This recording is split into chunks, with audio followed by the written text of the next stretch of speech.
E fosse estudar para mais uma prova hoje.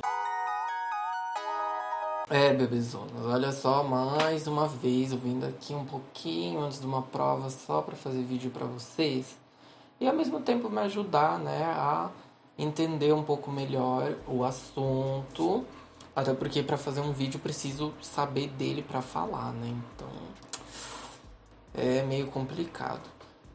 E o tema será inorgânica. E infelizmente, é incrível que eu só venho aqui pra prova pra falar de química, né? Nunca um assunto legal. Sempre uma pesação de clima total, velho. Mas em específico, da inorgânica vai ser sobre o raio dos átomos e como isso pode afetar a forma em que ele vai se expressar na natureza. Então vamos começar bem pelo raio atômico. O raio atômico ele é bem tranquilo até de se entender.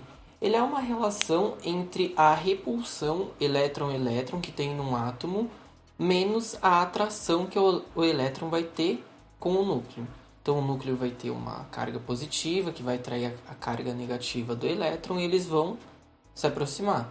Porém, como um átomo é muito difícil de ter só um elétron, como hidrogênio no caso, mas aqui não conta, haverá uma repulsão de cargas negativas dos outros elétrons. E essa relação vai afetar diretamente o raio atômico, só que ela tem mais uma relação também ligada à eletronegatividade de um átomo. Por exemplo, se um átomo ele é bem eletronegativo, ele tem um núcleo bem positivo que vai puxar mais as cargas para si. Enquanto um elemento eletropositivo, ele não vai ter tanta força para puxar esses elétrons, então o raio dele vai ser maior. Levando em consideração isso, nós conseguimos fazer uma relação na tabela periódica, porque ela já tem esse sistema de eletronegatividade indo de baixo para cima e da esquerda para a direita. Então o flúor é o elemento mais eletronegativo da tabela. Com isso, podemos também já pensar que ele pode ser um dos que tem o menor raio atômico, porque o núcleo puxa os elétrons, apesar de ter uma repulsão ali, elétron-elétron, a força que o núcleo puxa é maior e ele fica mais compactado. Em comparação, podemos usar o lítio, que ele está ali no mesmo período, só que a eletronegatividade dele é bem menor que a do flúor. E isso leva a uma menor aproximação dos elétrons e ele fica com o raio um pouco maior do que o esperado. Porque o lítio ele só tem 3 elétrons. O esperado é que ele seja bem compacto. Só que por conta da eletropositividade ou falta de eletronegatividade, ele fica com um raio maior. Como eu já falei, existe uma relação entre o raio atômico e a repulsão de elétrons.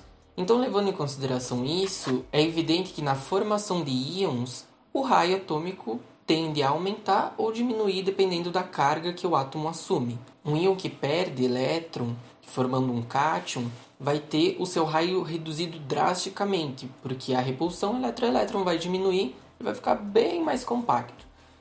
Em contrapartida, um íon que ganha elétron e vai formar um ânion, ele vai aumentar drasticamente o seu volume atômico, por conta também da repulsão elétron-elétron. E já que estamos falando da formação de íons, por que não falar da ligação iônica, que é quando um átomo vai doar um elétron para outro. Essa relação é feita por ametais e metais, onde o metal vai doar o elétron e o ametal vai receber esse elétron. Essa relação vai formar um ânion e um cátion que vão se unir para formar uma ligação iônica. Essa ligação tem uma característica de ser sólido sempre, é muito difícil encontrar ela líquido ou gasoso na natureza, só em condições bem extremas. Eles são bem quebradiços e podem ser solúveis também, dependendo de como os dois íons vão estar interagindo entre si. E uma relação que pode ser usada para saber a estabilidade dessa ligação é a energia de rede, que se tem uma fórmula que relaciona as cargas dos íons com a distância entre os núcleos. Em outras palavras, se o cátion ou o ânion tiver grandes valores de cargas, essa energia de rede aumenta e estabiliza mais a molécula.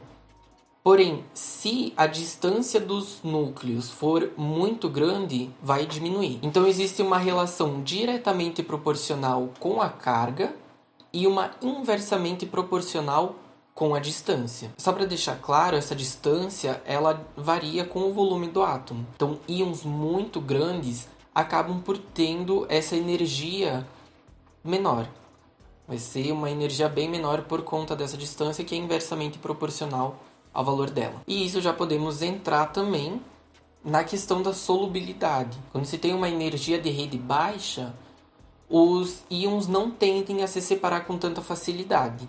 Então eles vão ficar ali juntinhos, não vão se separar, consequentemente não vão ser solúveis. O tamanho dos íons também tem uma relação em como o composto vai se apresentar de forma tridimensional. Em poucas palavras, é dado por uma razão entre o raio do íon menor por o raio do íon maior. Então, dependendo do resultado dessa razão, vai dar um composto tetraédrico, pode dar um composto linear, trigonal plano. Ele também pode ter uma forma de salgema, que é específico quando o número de coordenação vai ser 6,6. Ou seja, vai ter 6 átomos com cargas opostas em volta de um átomo só. Por exemplo, aqui tem um átomo positivo. Vai ter um átomo negativo aqui, outra aqui, outra aqui, outra aqui, outra aqui e outra aqui. Então ele vai ter em todas as faces dele outros íons. Daí vai ficar 6,6, porque vai ter 6 aqui. E aí, por exemplo, aqui vai ter mais 6, entendem? É um pouco complicadinho, mas no fim dá para entender, eu acho, espero. E a última forma que pode ser encontrado é com o número de coordenação 8,8, que aí vai ter 8 átomos em volta de 8 átomos. E vai formar uma estrutura parecida com um cubo de corpo central. Então tem os vértices do cubo e um átomo no meio. Chique. Agora a última coisa que eu quero abordar aqui é sobre íons grandes em água. Eu tinha comentado que dependendo da estabilidade da ligação iônica, os átomos eles não vão se dissolver em água. Só que os íons grandes eles têm uma relação quase parecida mesmo não sendo tão estável, porque eles vão quebrar a rede que se forma de ligações de hidrogênio da água e o átomo vai ficar pouco solvatado. Isso por conta da repulsão de cargas iguais, então a carga é tão grande que a polaridade da água acaba se afastando, então não fica tão solvatado. E caso aconteça de dois íons grandes se encontrarem, eles vão formar um sólido insolúvel. Isso pode acontecer em reações entre íons, enfim, pode acontecer de várias maneiras, mas é isso que acontece. E é assim que eu finalizo o vídeo, meus amores. Eu espero que vocês tenham gostado, tenham aprendido, me mandem boas energias para essa prova que eu preciso. Talvez quando eu editar e postar esse vídeo já tenha feito a prova e já tenha o resultado, então eu deixo aí pra vocês.